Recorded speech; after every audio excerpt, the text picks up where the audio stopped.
Hello student, आज हम लोग एक इंटरव्यू रिकॉर्ड कर रहे हैं अपने सबसे प्रिय स्टूडेंट सुधीर मिश्रा जी का।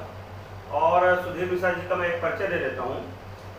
PCS 2017 में इनका फाइनल सिलेक्शन हुआ है, जिला रोजगार अधिकारी, जिसे DEO के नाम से जाना जाता है। और सुधीर जी की जो कहानी है वो आपको इंस्पायर करेगी, और खासतौर पर ऐसे लोगों को जो लेट तैयारी शुरू करना चाहते हैं। और काफ़ी लेट इन्होंने एक तरीके से तैयारी शुरू की और डेडिकेशन बड़ा रहा और सफलता अंततः इनको मिली। मैं चाहूँगा कि सुधीर अपने बारे में कुछ बताएं। सुधीर, आपने कैसे अपनी तैयारी शुरू की, कब सोचना शुरू किया आपने, क्या कर रहे थे, फिर कैसे आपने अपनी तैयारी शुरू की? सब पहले तो आपको नमस्कार और धन्यवाद। आपने मेरे बारे में बताया, शायद मैं उतना डिजर्विंग नहीं हूँ लेकिन फिर भी आपने जो कहा उसके लिए धन्यवाद। सर, तैयारी तो जैसे कि आप जानते हैं कि मेरे अपने पारिवारिक कारण थे जिनकी वजह से मैं इसमें आया। मैं बेसिकली एक सॉफ्टवेयर इंजीनियर था और TCS में काम कर रहा था और ठीक ठाक काम कर लेता था।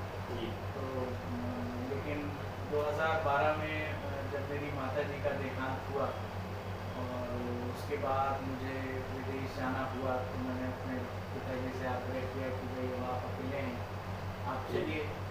तो उन्होंने कहा कि बेटा अब हमने तो सारी ज़िंदगी यहीं काट ली, तो हमारे लिए विदेश जाना जो है वो हाउस अरेस्ट जैसा हो जाएगा। तो आप देख लीजिए आप यहाँ क्या कर सकते हैं। तो सर, जब ऐसी स्थिति आ गई तो मैंने सोचा कि चलो मैं भी ट्राई करता हूँ कहाँ पे मैं स्टैंड करता हूँ। उस वक्त करीब 34 थी मेरी उम्र। तो सरकारी क्षेत्र में मतलब UPSC तो आउट ऑफ क्वेश्चन था, तो बचा फिर PCS।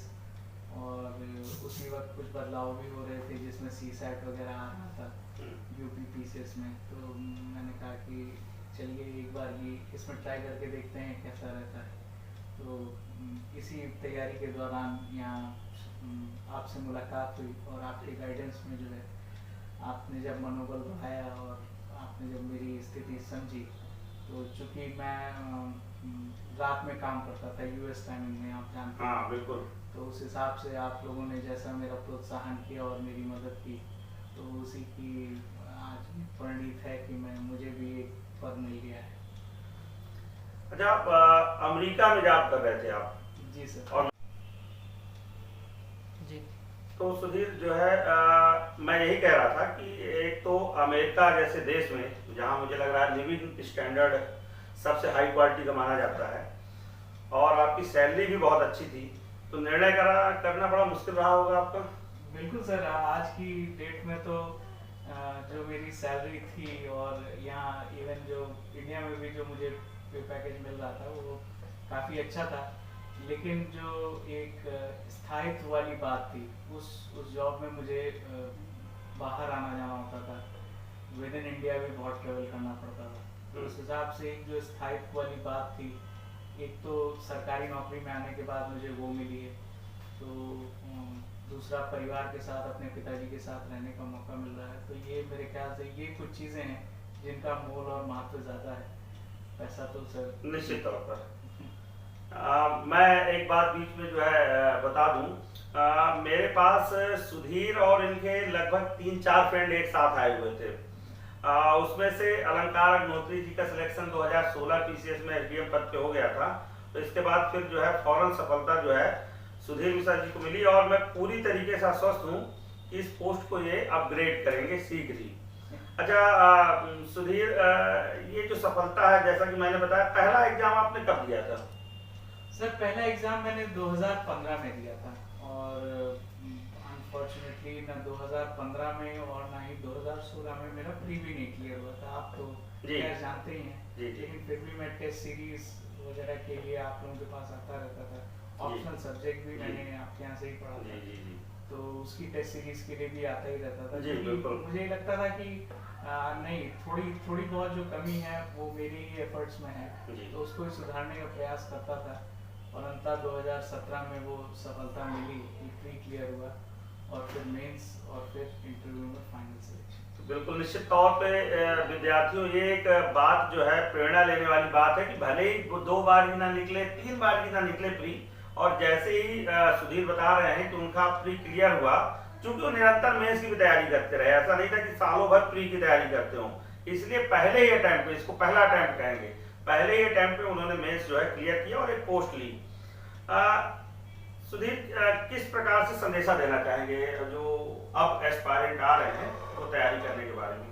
सर, जो अब एस्पायरेंट्स आ रहे हैं उनको तो आपने जैसे जिस बात को कहा उसी को मैं रिफ्रेश करना चाहूँगा कि सबसे बड़ी चीज़ जो है वो इसमें धैर्य रहना चाहिए, क्योंकि भले ही मैं 2017 में सिलेक्शन हुआ है मेरा, लेकिन नौकरी मुझे 2020 में मिली। हाँ बिल्कुल, ये पीसीएस के साथ एक और समस्या है जी, तो अब तो खैर ठीक हो गया है, लेकिन पहले बहुत बैक चल रहा था। जी 2017 की नौकरी 2020 में मिल रही है, तो धैर्य तो सबसे पहली चीज है जो रखना ही होगा।